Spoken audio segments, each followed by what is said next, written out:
Hey everyone, the video from today, it's all about landscape photography during autumn.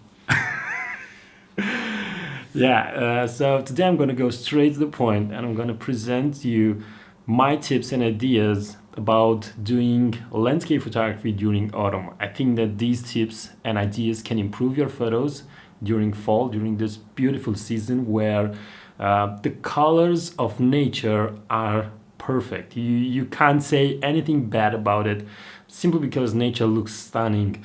You also have atmosphere, you have clouds, you have dramatic sunrise or sunsets, you also have mist and fog in the lakes or in the forest. So it's the perfect moment to be out there, it's the perfect moment to be a landscape photographer.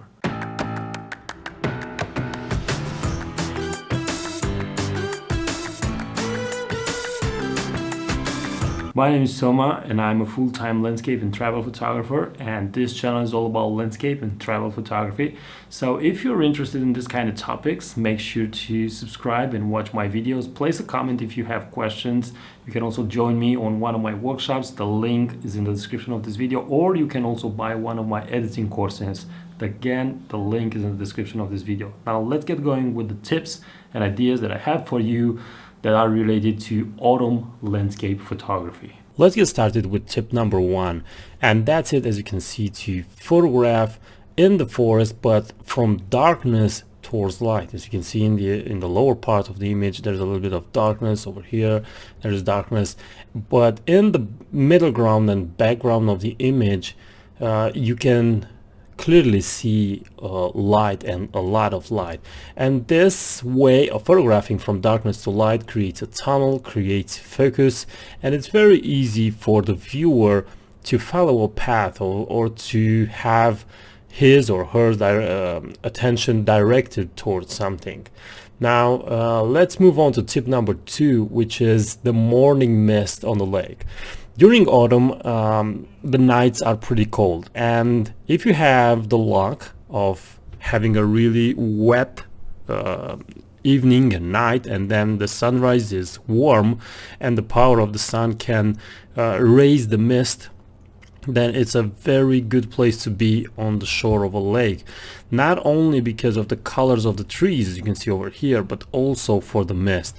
You can also be at higher altitudes and have only pine trees like this, but the mist should be a constant, not in late autumn where the mornings are also cold, but when the morning is warm and the night was wet and cold, then you get this mist on the surface of the lake, which looks extremely well and looks really good. Now tip number three is to concentrate only on reflections. When you are photographing on the shore of a lake, you can have reflections like this, especially if there are trees with colored leaves.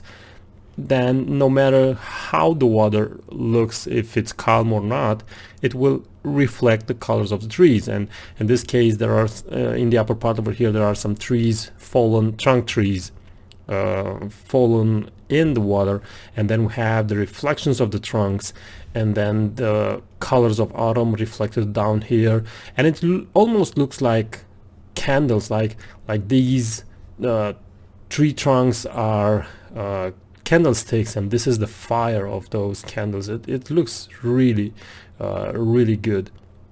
Of course, tip number four has to be morning light, because I mean, sunrise, as you know, as a landscape photographer, it's one of the best moments to be out there.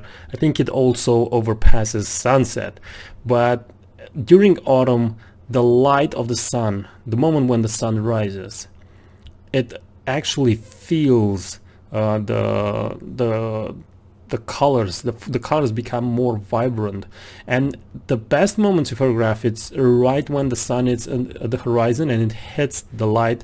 It's almost parallel like this.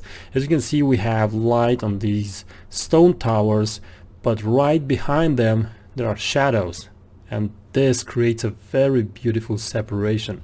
And also the trees have their colors almost lit up. Tip number five, it's heavy fog. We had the chance to photograph this during my workshop regarding to photographing forests during autumn, we had the chance of having this beautiful heavy fog inside the forest, and the sun was almost setting, so we still have the direction of the light, and the fog has this ability to look like it's a source of light. The diffuse light creates a very beautiful sensation and feeling, and the heavy fog hides the clutter and the chaos of the forest. And this is a very good thing, because photographing forests, it's not easy.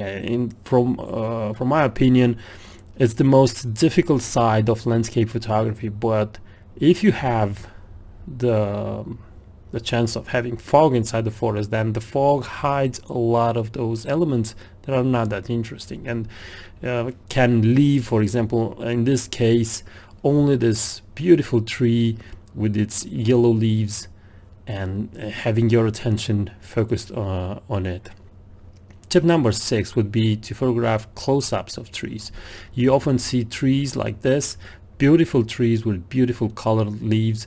This tree had its leaves a brownish red, something like this. I had to light up the brown and change the hue a little bit towards red in the post-processing, but I'm using the trunk as a vertical line, which is composed on the left side of the image, and then these 3 branches, like leading lines or whatever you want to call them.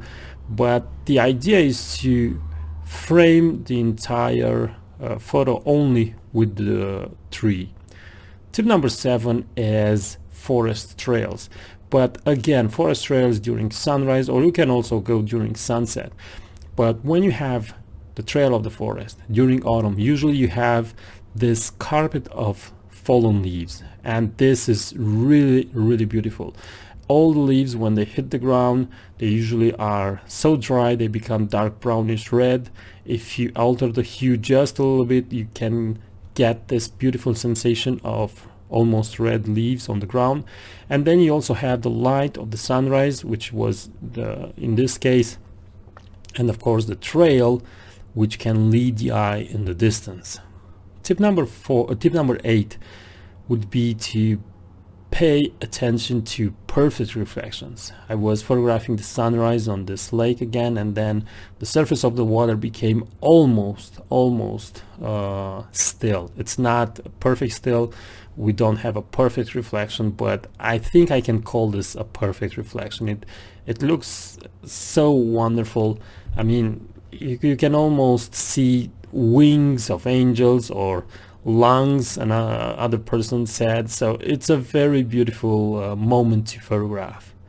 Tip number 9 is to search for the only tree in an area.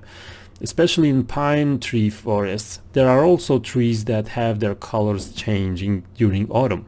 And finding a set of pine trees in an area with only pine trees, but also one tree that has its leaves red, darkish brown red, can create a really interesting image, in my opinion, because it's a spot of color and it attracts the eye. Tip number 10, watch out for mountain roads. There is nothing more calm than to walk during autumn on these mountain roads. And just in the case before, where we had only one red tree and the other trees were pine trees, this is kind of the same thing over here. I searched for this beautiful tree that has its branches over the road, but the branches have these dark brownish red leaves, and of course it gives a really beautiful feeling to the image. Tip number 11 is to search for trees that already lost their leaves. They are almost like ghost trees or like skeletons, and it's a very graphic image. The trees, the trunk trees in a specific moment of the day can look very, very interesting and can have a very powerful impact. And the last tip is to have fun and to be creative. This is something that we also did during my workshop in the forest. It was during the night. The plan was to do only light painting, but when I lit up the lantern, I noticed that there's some fog in the forest, and this meant that the ray of the lantern, the ray of the headlamp was visible. And then I came out with this idea where we can light up the trees, and me holding, of course, the lantern and having this interesting image. That was it for today. I will say a big thank you to all of you that are subscribed, and I would say to you, if you're not a subscriber, make sure to subscribe to see my future videos. And until next time, bye bye.